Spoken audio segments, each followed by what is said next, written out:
The wind of the Eurasian steppe carried a sound like no other, the drumming of countless hooves, the cry of falcons circling above, and the long song of nomads whose lives were bound to their horses. Tonight, as we drift into the quiet of sleep, let us wander back to the vast plains where the Magyars, those restless riders, once began their journey, far to the east, beyond forests of birch and rivers of ice. Their ancestors lived in silence with the snow and the wolves. They belonged to the Finno-Ugric world, distant kin to tribes of the Urals. But the call of the grassland was stronger than the forests of their birth. Following herds, they moved westward, step by step, until the steppe became their motherland. Here, under the endless sky, horse and rider fused into a single being. By night, fires lit the camps. By day, the bow sang its deadly tune. Children learned to ride before they could walk, and songs of war blended with lullabies. The Magyars were not merely wanderers, they were a people shaped by the storm, carrying with them the discipline of the nomad and the daring of the raider. When the sun sank low, shadows stretched across the Carpathian Basin, where rivers bent like silver snakes. It was here, in this natural fortress of mountains and water, that the Magyars would one day claim their home. But their story before that homecoming was long, fierce, and uncertain. For centuries, Europe would know them as terror arrows falling from the sky, riders vanishing into mist, the thunder of their return. And yet, beyond the fear, lay destiny. The Magyars would not remain forever as raiders of the plains. They would build churches, cities, and kingdoms. They would carve Hungary into the map of Europe. From wild horsemen to crowned kings, their path was one of both fire and faith. So close your eyes and let the hooves echo across your dreams. Tonight, we begin the story of the Magyars. Long before their name thundered across Europe, the ancestors of the Magyars lived in a quieter world, one of forests, rivers, and frozen silence. They were children of the Ural Mountains, part of the Finno-Ugric family, a cluster of tribes who spoke a language that carried echoes of water, stone, and snow. In this world of hunters and fishers, the horse was still a stranger, and survival came from patience, from nets cast into icy streams, from fur-lined shelters against the winter winds. But history has its currents, and the Ural forests could not hold them forever. Slowly, like a river breaking free of its banks, groups of these people began to drift south and west. The tundra gave way to grassland, and there, under skies vast and unbroken, they discovered a new rhythm of life. It was the steppe, that eternal highway of peoples, where tribes rose and vanished, leaving only the memory of hooves and the smoke of distant camps. Here the Magyars found the horse, and with it, their destiny. At first, they must have marveled at its power, its speed, its ability to cover in hours the distance a man might walk in days. They learned not just to tame it, but to live upon it, to bend their lives to its rhythm. The bow, once a weapon of hunters, became the companion of the saddle. In time, rider and mount fused into a single form, swift and uncatchable. Their neighbors were many Khazars, Bulgars, Pechenegs tribes who fought, traded, and intermarried. From each, the Magyars borrowed something. From the Khazars, they learned political organization. From Turkic nomads, they adopted words, customs, and perhaps even their style of archery. Yet they kept their own tongue, an island of sound distinct from the Indo-European seas surrounding them. It would survive centuries of contact, proof of their stubborn identity. By the 9th century, the Magyars had forged themselves into a confederation of tribes, 7 in number, bound by oath beneath the symbol of blood. It was said that their leaders, standing together, let their blood drip into a single vessel, pledging unity and loyalty until death, whether legend or truth. The story speaks of the fierce solidarity needed for life on the steppe. Their camps were simple yet alive, with motion women weaving, children practicing with small bows, elders telling stories of distant ancestors. Herds of horses and cattle dotted the horizon. Wealth measured not in gold, but in the living heartbeat of animals. Nights were filled with song, chants rising beneath the stars, voices carried by winds that seemed to know no end. And yet, life on the steppe was never still. Pressures came from every side. Stronger empires like the Khazars demanded tribute. Rival tribes clashed over pasture and water. The Magyars were always both threatened and threatening, both students of survival and teachers of fear. Their restlessness drove them westward, closer and closer to the borders of Europe. By the late 800s, they had reached the fringes of the Carpathian Basin, that great hollow ringed by mountains and watered by rivers. To the Magyars, it must have seemed a paradise, fertile, defensible, a place where steppe life could root itself in soil. But before it became their homeland, it would become their staging ground for war. For in the coming century, the horsemen of the steppe would pour into Europe like a storm, leaving kings and bishops trembling in their halls. But tonight, as we drift in this first chapter, let us not yet see them as raiders.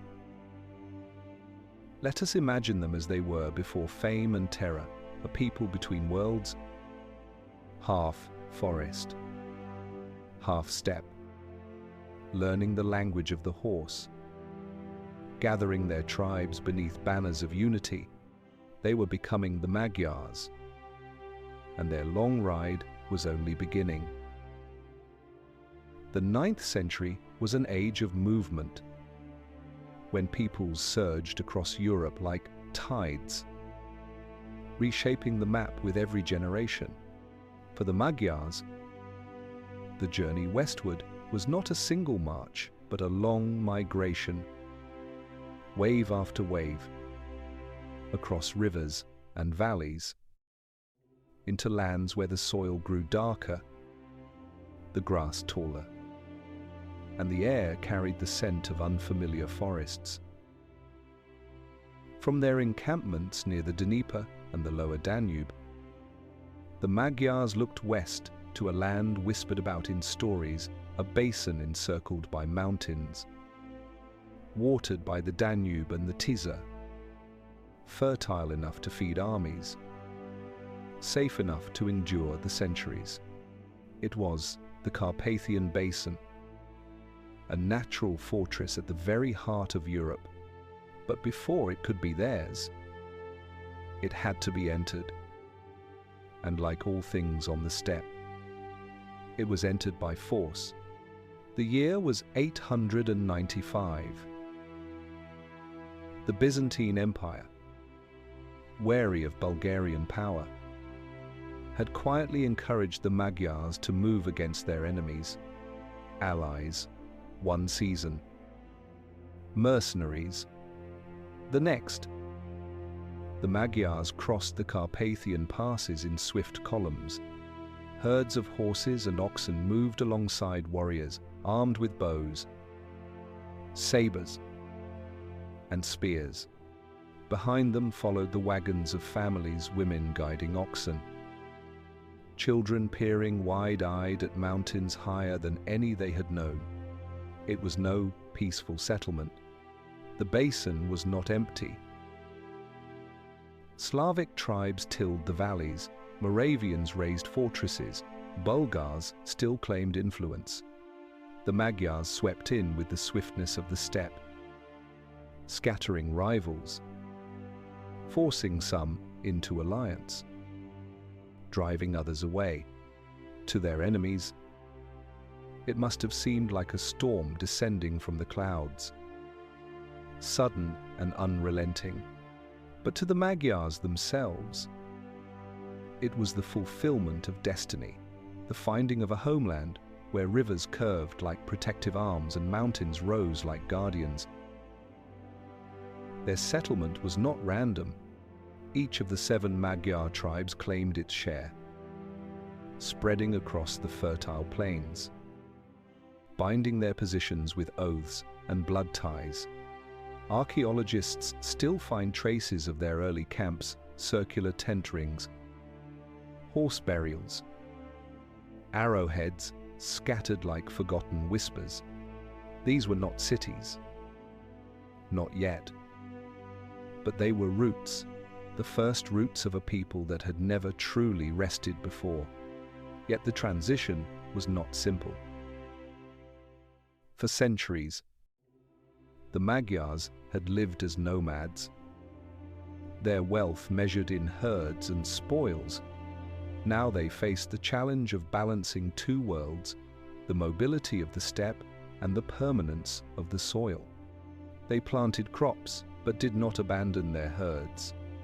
They built wooden palisades, but still trusted the horse more than the wall.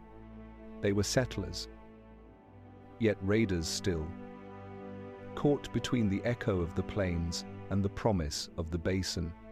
From this new homeland, the Magyars discovered opportunity. To the north lay the lands of the Moravians, to the west, Bavaria and the Kingdom of the Franks, to the south, Byzantium and Bulgaria. All were richer than the steppe, all ripe for raid or alliance. The Carpathian Basin was not an end, it was a beginning, a launching ground from which their horsemen could ride in every direction. And ride they did. Within a generation, Magyar raiders appeared in chronicles from Italy to Germany, from the walls of Constantinople to the gates of Paris. Europe shuddered at their speed, their archery, their ability to vanish into the horizon. But this story of raids belongs to another chapter. Tonight, we linger at the moment of arrival. Imagine the basin as it must have looked, then forests thick with oak, rivers winding like ribbons of silver, plains wide enough to feed herds beyond counting. The Magyars lit their fires along these rivers, their songs echoing against the Carpathians. For the first time, perhaps, they could dream of permanence. No longer would they only be wanderers, now they could become builders of kingdoms. And yet, old habits are slow to die. Though they now had a home, their hearts still beat to the rhythm of the raid. The horse was not tethered to the plough, but to the bow. The basin gave them strength, and strength gave them ambition. Soon, the rest of Europe would feel it. For now, though, let us pause with them at their firesides. The mountains ring them close. The rivers promise fertility. And the stars above whisper of futures, both glorious and grim. The Magyars had entered the Carpathian Basin. And with that step, history itself had shifted. The Carpathian Basin gave the Magyars more than a home. It gave them a stage, from its wide plains, open to every frontier. Their horsemen rode out like shadows cast by thunderclouds. To their neighbors, they became a whisper of dread, a rumor that spread faster than their arrows. The Hungarians are coming. Monks wrote in trembling script, and no wall can hold them back. By the opening of the 10th century, the Magyar raids had become the nightmare of Europe. In swift columns, they crossed the Danube, the Alps, the Rhine. They raided as far west as Burgundy, as far south as the heel of Italy, even reaching the gates of Constantinople. Their speed was their greatest weapon. Scouts raced ahead. Light cavalry carried bows that could pierce armor. And before kings could summon their armies, the Magyars had already vanished with plunder, leaving smoldering villages behind. Yet these were not armies of endless cruelty. For the Magyars, raiding was a way of life, an extension of the steppe tradition. To seize tribute was to assert strength. To return home with wealth was to feed the tribe. Children grew up hearing tales of fathers who had ridden to distant lands and returned with gold, cloth, and strange treasures. To the raider, the raid was not terror, it was survival, and even honor. To those who endured them, however, the terror was real. Chronicles from German abbeys describe villages fleeing into forests, churches hoarding relics in secret caves, kings gathering levies in desperate haste. The image of horsemen who appeared without warning and vanished without trace became legend. They seemed less like men than spirits of the steppe, as if the plain itself had found a voice in war.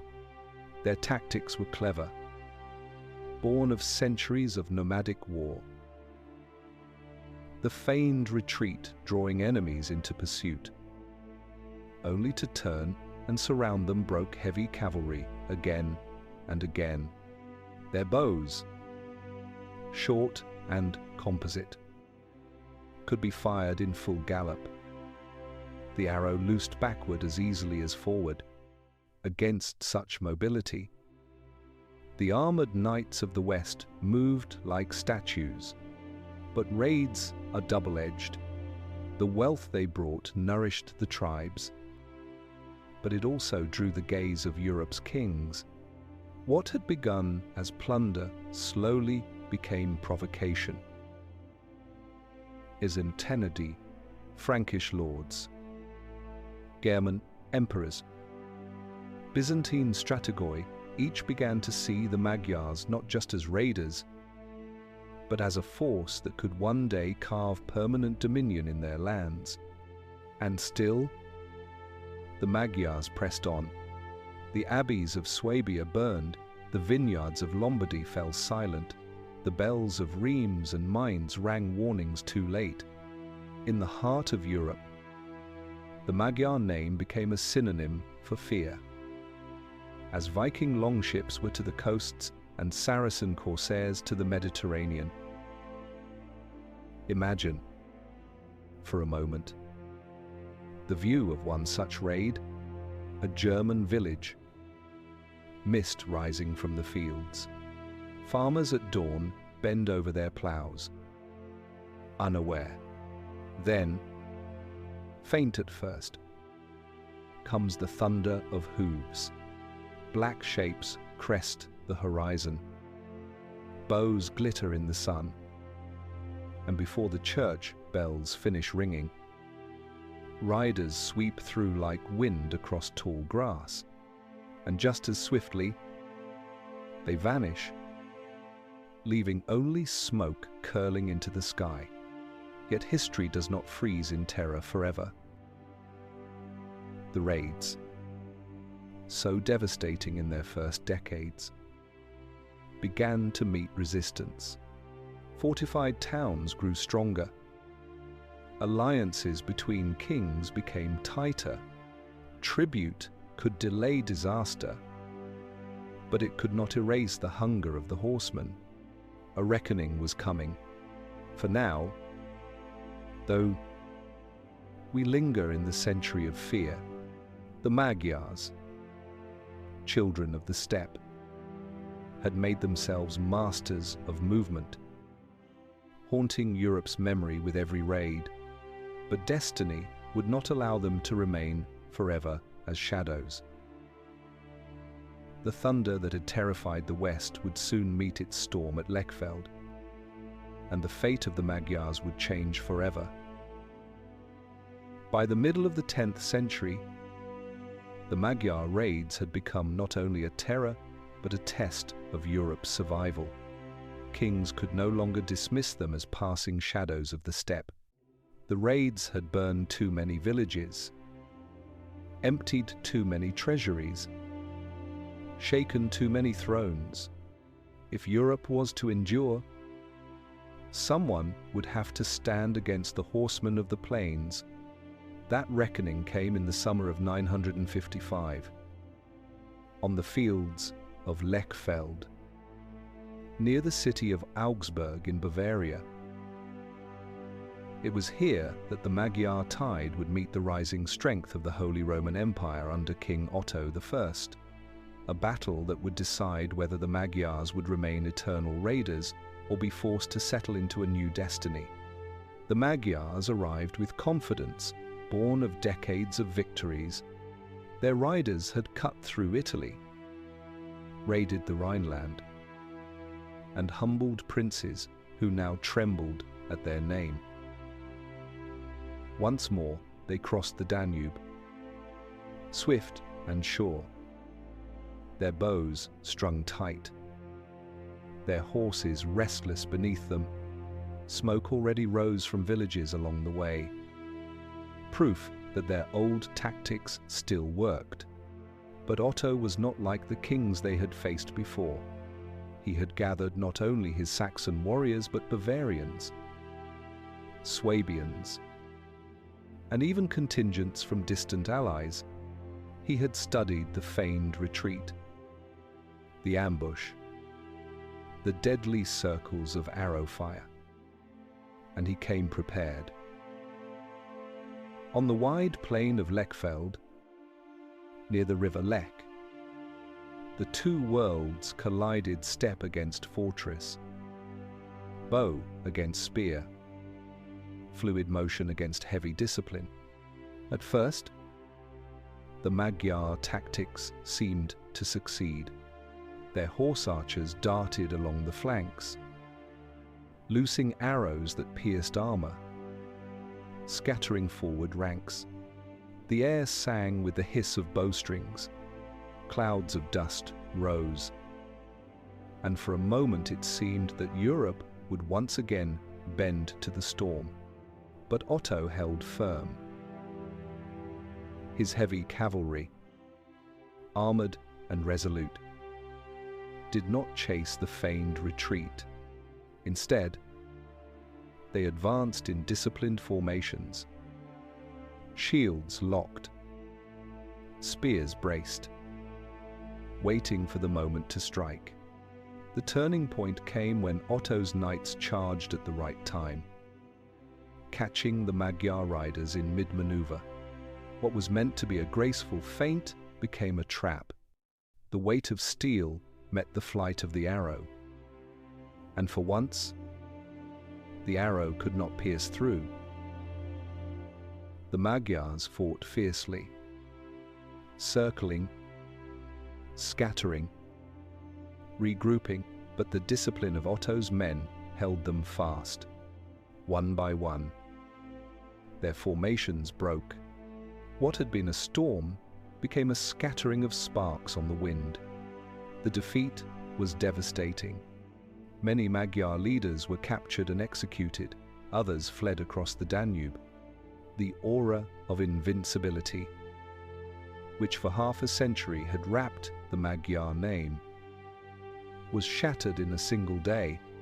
Europe, which had cowered in fear, now breathed with relief. The nightmare of endless raids was broken. For the Magyars, Lechfeld was more than a lost battle. It was a turning point in their history. They could no longer rely on raiding as the foundation of survival. To endure, they would have to change. Settlement, agriculture, diplomacy, and eventually kingship would replace the old rhythm of raid and return. The thunder of hooves would not vanish, but it would be harnessed, tamed by the needs of a kingdom. And so, out of defeat came transformation. The Magyars began to weave themselves into the tapestry of Europe, not as shadows, but as neighbors, rulers, and eventually as Christians. But in their songs and legends, the memory of Lechfeld endured. The day when their storm broke upon the stones of the West. Tonight, as we close our eyes, let us imagine that battlefield at dusk, the dust settling, the river flowing silently beside fields once torn by war, the bodies of horses and men alike lying still beneath the sky. For the Magyars, it was the end of one age and the beginning of another. The steppe had followed them to Europe, but now Europe would shape their future. The defeat at Lechfeld did not destroy the Magyars, it transformed them. For a people born of the steppe, to lose a battle was no shame. To fail to adapt was baddie. And so, in the aftermath of 955, the Magyars turned their gaze inward, asking not how to raid again, but how to endure, how to live, and how to claim a place within the world they had once haunted. The Carpathian Basin, once merely a camp from which to ride out in conquest, now became their true homeland. The rivers that had carried their horses now watered their crops. The fertile soil, tilled by Slavs and others before them, was turned to Magyar hands. The bow was not abandoned, but beside it rose the plough. Slowly, the smoke of raids gave way to the smoke of hearths. This was no easy transformation. Nomads carried within them the restlessness of the plain. To tie a rider to a field was to ask him to change the rhythm of his life. Yet necessity is a stronger teacher than tradition. With their raids blunted, the Magyars faced the choice of fading into obscurity or building something new. They chose to build, step by step. Tribal organization gave way to governance. Chieftains who had once led raids now ruled territories, dispensing justice, collecting tribute, and protecting fields rather than burning them. Clans merged into counties. Oaths of blood gave way to laws. What had once been a loose confederation began to take the shape of a state. The influence of their neighbors pressed upon them. The Byzantines to the south offered not only trade but faith, carrying with them the language of Christianity. The Germans to the west, now emboldened by Lechfeld, demanded diplomacy instead of tribute.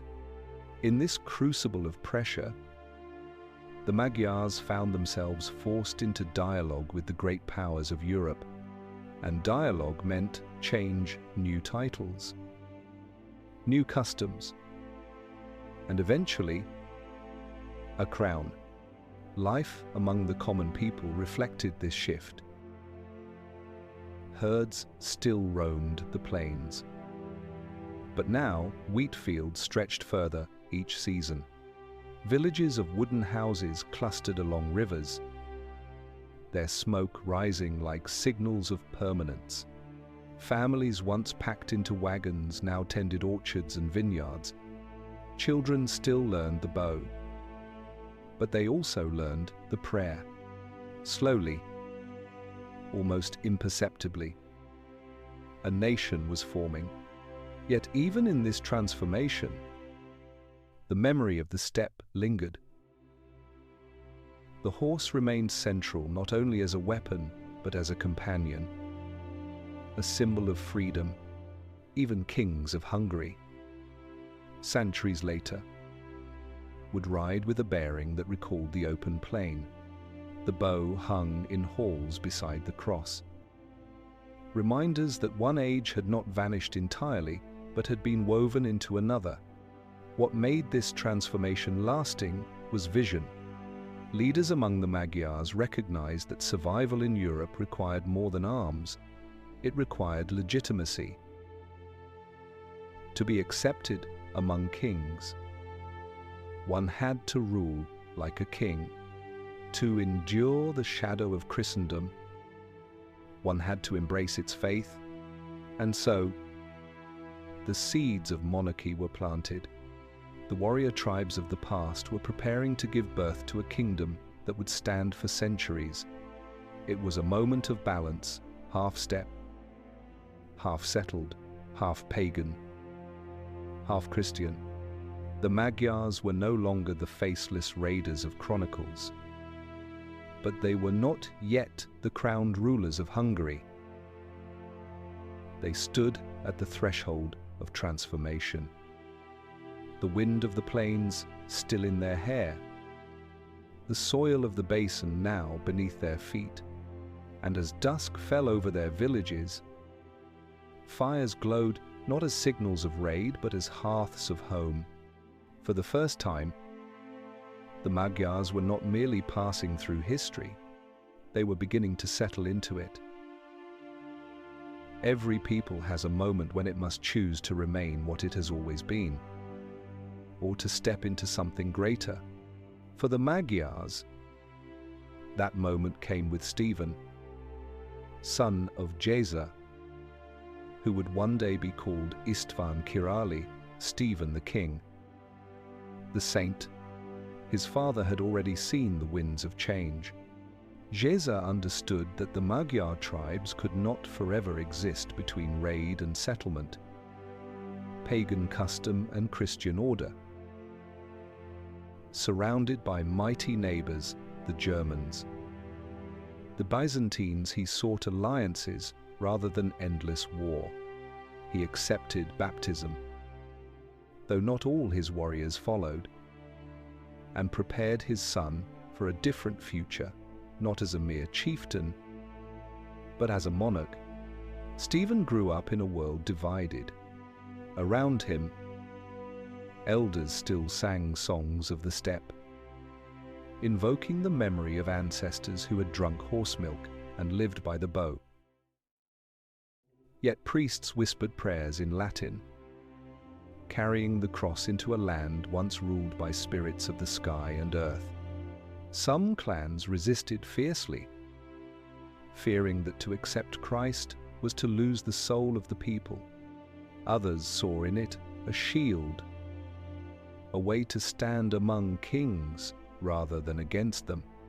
The young Stephen, baptized in his father's vision, embraced the new path with iron will. Through diplomacy, he sought the blessing of Rome. Through arms, he defeated rival kinsmen who clung to the old ways. His struggle was not merely political, it was spiritual, a contest for the very soul of the Magyars. Would they remain wanderers who had once terrified Europe? Or would they become builders of a kingdom that could endure within it? The decisive moment came in the year 1000. With papal approval, Stephen was crowned King of Hungary, not as a tribal leader, but as a Christian monarch. His authority sanctified by the Church. The crown, it was said, had been sent from Rome itself, a symbol that Hungary had joined the family of Christendom.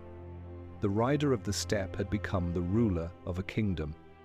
Yet, the crown was heavy.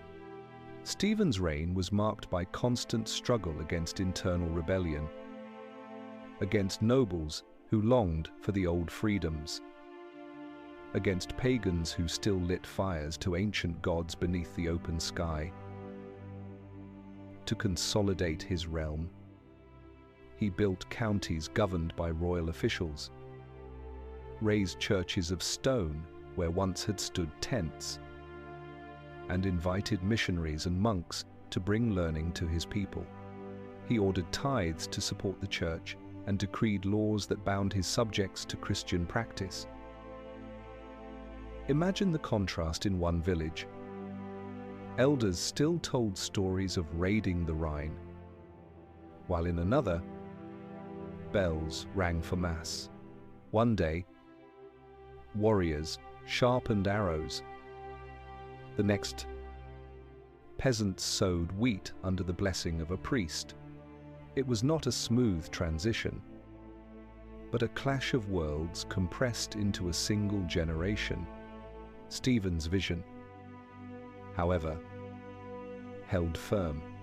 He believed that only by rooting the Magyars in faith and law could their kingdom endure. He himself was known for piety, charity, and an unyielding sense of order. And yet, beneath the crown of holiness lay the memory of steel. To enforce his reforms, he fought and sometimes crushed resistance. Kingdoms are not born without blood, but in the end, Stephen succeeded. Hungary stood recognized, no longer the raider at Europe's gate, but a member of its family of nations. The Magyars, who had once seemed like phantoms on horseback, now had a king, a crown, and a place in history. Tonight, as we let the story linger, imagine the coronation, a tented field giving way to a wooden church, a chieftain's son kneeling with a crown upon his head, the chants of monks rising above the plains. Around him, some knelt willingly, others with doubt, but all knew that something irreversible had begun. The raider had become the ruler, the wanderer had become the king, and the Magyar destiny, once carried only on horseback, was now bound to a throne. With Stephen's crown, a seed had been planted. From that seed, in the centuries that followed, grew a kingdom that shone like a beacon in the heart of Europe. Medieval Hungary was no longer the shadow of the steppe. It was a realm of kings and laws, churches and castles, a bridge between East and West. The land itself seemed to welcome the change. The Carpathian Basin, once a corridor for migrations, became a garden for a settled people. Wheat and barley rippled in the breeze. Orchards blossomed along riversides, and vineyards stretched across sunny hills. Herds of horses and cattle still roamed, but now they grazed within borders guarded by royal law.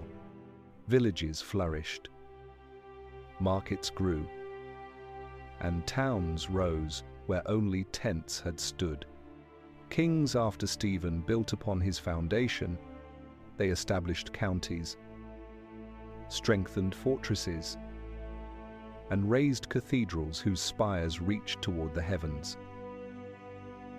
Monks translated sacred texts, nobles sponsored churches, and bishops carved stone into symbols of permanence. The Magyar name, once feared in whispers, was now spoken with respect in the courts of Europe. This was also a time of encounter. Hungary's position in the center of the continent made it a crossroads for merchants, pilgrims, and travelers. German craftsmen brought skills in stonework and metal. Italian traders carried silks and spices along the rivers. Even crusaders, on their way to the Holy Land, crossed the kingdom, leaving behind stories of knights who feasted in Magyar halls. In such exchanges, Hungary learned, borrowed, and contributed. Yet prosperity did not erase struggle. Nobles still guarded their freedoms, sometimes clashing with kings who sought stronger rule. Pagan uprisings still flared in the countryside, though each was met with the cross and the sword. And on the horizons, the great powers of Byzantium and the Holy Roman Empire cast long shadows, their ambitions pressing ever closer. Hungary was both a kingdom and a frontier, blessed with abundance but burdened with danger. Among the people, life carried a rhythm both new and old. Farmers tilled the soil with wooden plows, their songs rising with the sun. Shepherds wandered with their flocks across meadows that still recalled the freedom of the steppe. In the evenings, bells tolled for Mass, their echoes joining the voices of families gathered around hearths. Children learned prayers in Latin, but still heard lullabies in the Magyar tongue. An unbroken thread to their ancestors. The royal court, too, reflected this duality. Kings wore crowns sanctified by Rome but kept the bearing of horsemen. Banquets offered both wine and horseflesh. Knights carried both lances and the memory of the bow. Hungary was not merely an imitator of the West, it was a unique blend. A kingdom born of the plain, yet shaped by Europe's faith and order. For a time, this balance held. Wealth grew, culture flourished, and the kingdom stood proud among its peers. The Magyars had proven that they were not destined only to raid or to vanish. They had become builders of a realm that could endure, a kingdom whose fields could feed armies and whose churches could inspire faith. But history never allows peace to last forever. Beyond the Carpathians, new powers stirred nomads, fiercer even than the Magyars once had been. From the east, rumors of the Mongols spread like cold winds, whispering of horsemen who would sweep across the world. And to the south, the crescent of the Ottomans would one day rise, threatening the very heart of Europe. For now, though, let us rest in this moment of light. Imagine Hungary in its medieval Golden Age rivers flowing silver beneath the sun, churches rising in stone, markets buzzing with voices in many tongues, and in the distance, horsemen riding not as raiders but as guardians of a kingdom. The Magyars had come far from the Urals, far from the restless raids of their ancestors. They had built a kingdom of faith and order. Yet, as always in history, the horizon promised both glory and storm. No kingdom in the heart of Europe could escape the storms that rolled from the east and south. For Hungary, two shadows loomed larger than all others, the Mongols and the Ottomans. Each, in its time, brought fire to the plains, testing whether the kingdom the Magyars had built could truly endure. The first storm came with the Mongols. In the year 1241, word spread across Europe of a terror unlike any before horsemen who rode faster, farther, and with more discipline than even the Magyars had once shown. They were the heirs of Genghis Khan, sweeping west with unstoppable momentum. When they reached Hungary, they did not pause. At the Battle of Mohi, the Hungarian army faced them upon the Sajo River. The Magyars fought bravely, their knights in armor, their archers on horseback, their king, Béla Káthara, commanding with resolve. But the Mongols had mastered every art of steppe war, the feigned retreat, the encirclement, the storm of arrows that never ceased. The Hungarian host was crushed, its fields left open to pillage, villages burned, churches fell silent, and for a year, the kingdom lay broken beneath the Mongol tide. And yet, fate spared Hungary. The death of the great Khan in faraway Karakorum forced the Mongols to withdraw. Their armies recalled to elect a new ruler. The kingdom survived, though scarred. From the ashes, Béla rebuilt, strengthening fortresses, inviting settlers to repopulate the land, and laying foundations for resilience. It was a lesson learned in blood Hungary could endure, but only if it built walls strong enough to resist the storms. 2 centuries later, another shadow rose, this time from the south. The Ottomans, heirs of the Crescent, pressed steadily into the Balkans.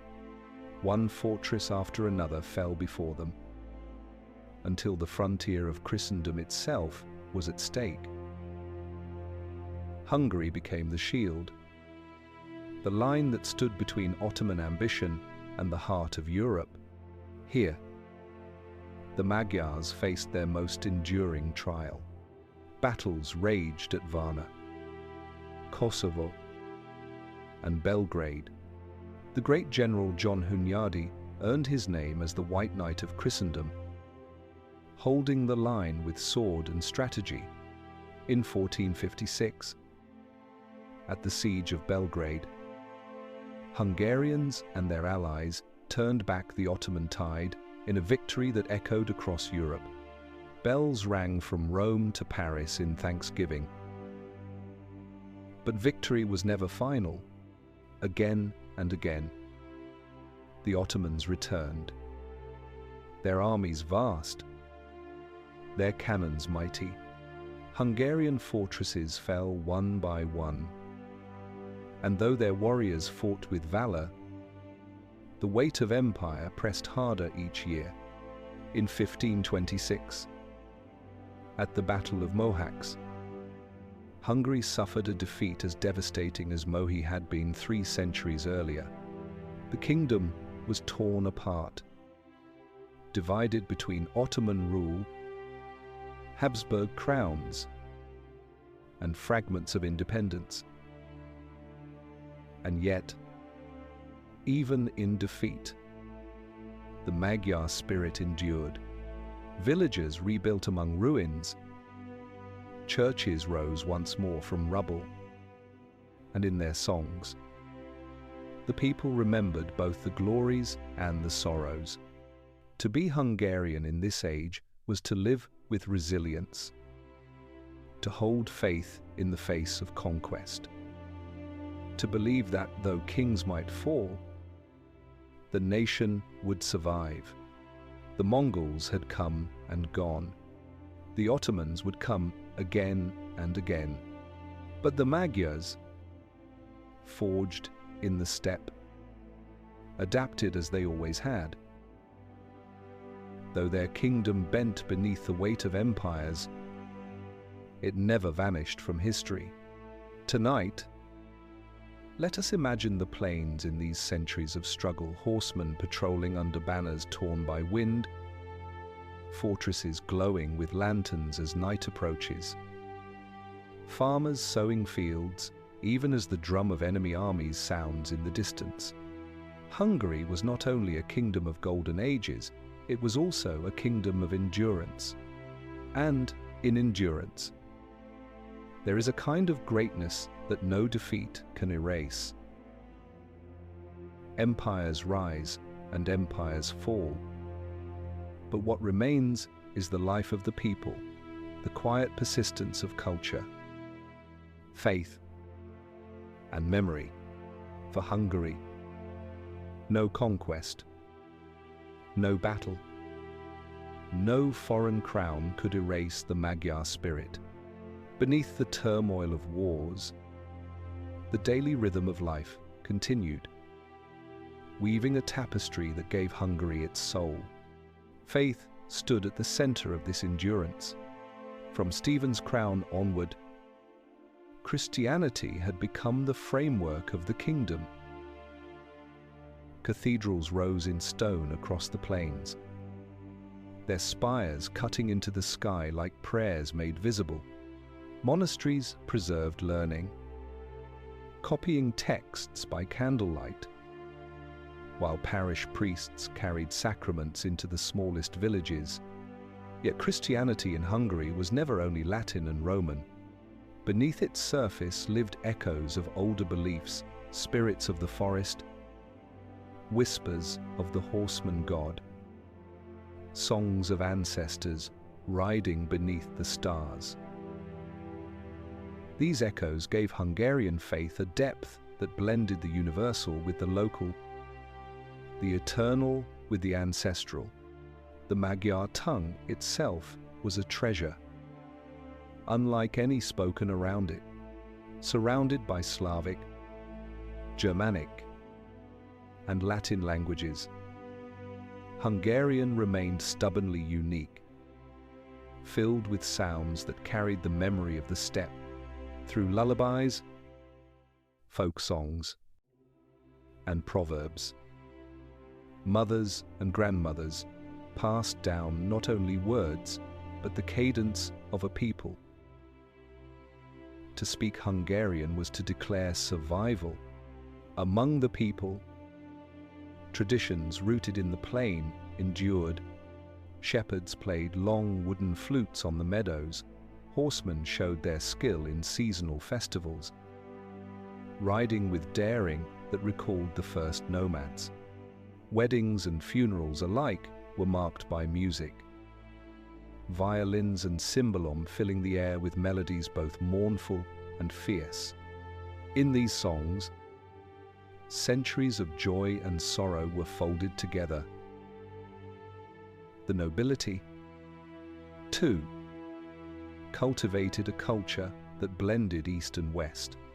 Courts hosted troubadours and poets, while artisans crafted jewelry and embroidery, rich with steppe patterns and Christian crosses alike. Hungary became a land of fusion, its art carrying echoes of Byzantium, its laws reflecting both German influence and Magyar tradition, its food blending spices of the East with grains of the West. But perhaps the most enduring part of Hungarian culture was resilience. The people learned to live with loss, to rebuild after raids, to plant again after armies had trampled the fields. Even under Ottoman rule, villagers clung to their customs, their dances, their language. Even under Habsburg crowns, they remembered their kings, their saints, their heroes. The Magyar heart beat steadily, no matter how heavy the weight of empire pressed upon it. Travelers through Hungary often remarked on the hospitality of its people. A stranger might be offered bread, wine, and a place by the fire. Generosity was woven into survival. For on the plains, one day's host could be another day's guest. Such customs built bonds stronger than walls, ties that endured even in hard times. It is easy, in the grand sweep of history, to see only battles and kings. But Hungary's story is also told in the songs of herdsmen, the prayers of peasants, the laughter of children playing beside the Danube. These quiet threads kept the fabric of the nation intact when crowns shattered and borders shifted. In this, the Magyars proved once more the wisdom of their ancestors. From the steppe, they had inherited mobility, adaptability, and endurance. From Europe, they had embraced faith, law, and permanence. Together, these qualities formed not just a kingdom, but a people who could outlast empires. Tonight, as we let our thoughts settle, imagine a Hungarian village in the twilight of the Middle Ages. Smoke rises from chimneys. Bells toll softly from a wooden church.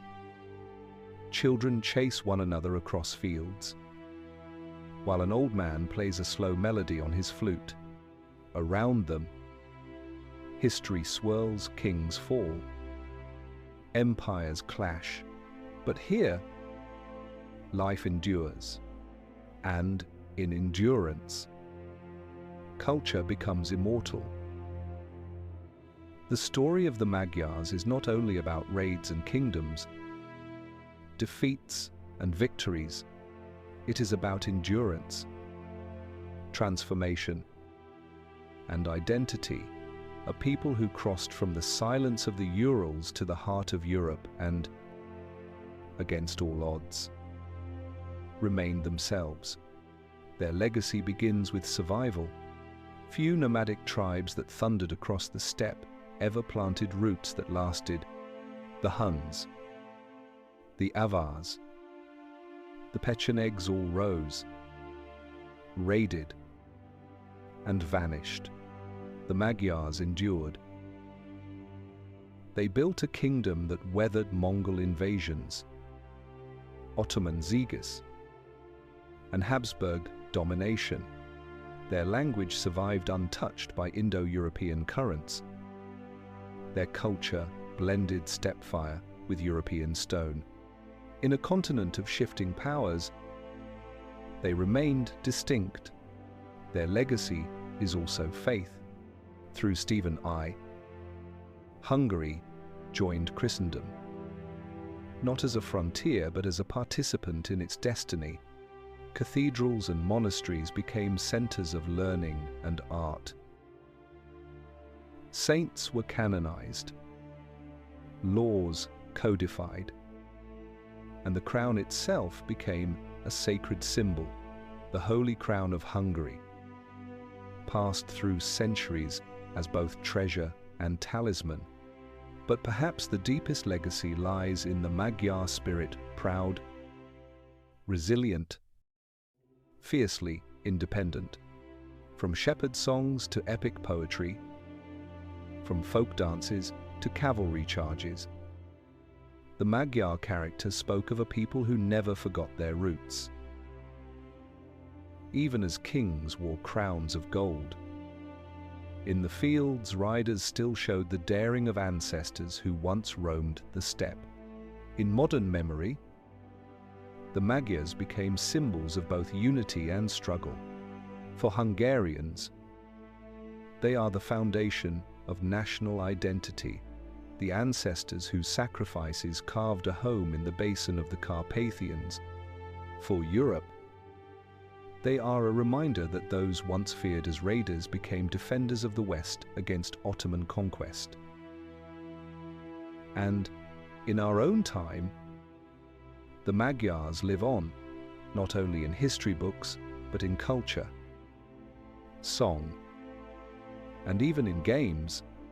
In Age of Empires, players command Magyar cavalry, swift and fierce, echoing the terror their arrows once spread across medieval Europe.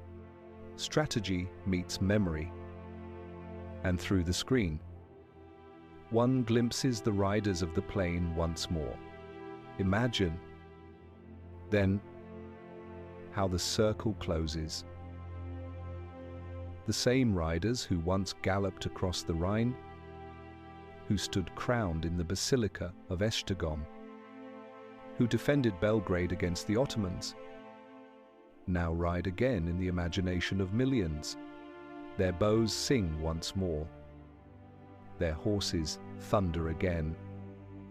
Their banners fly across fields of memory. Yet beyond all this, the legacy of the Magyars is a lesson that a people can transform without losing themselves.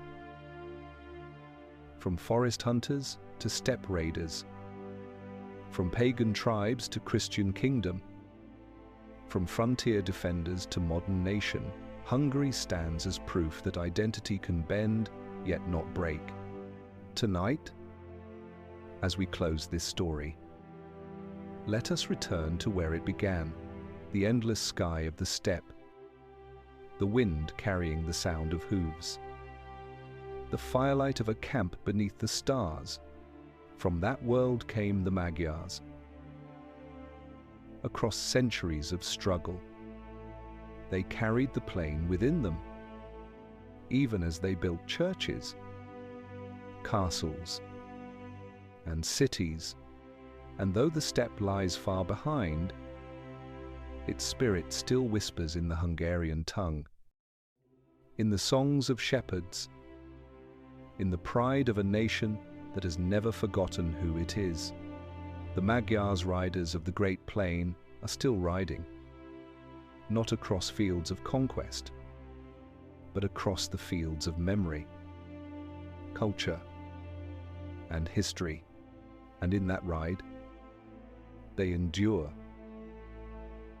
The story of the Magyars began with hooves on the steppe and ends, as all stories must, in memory.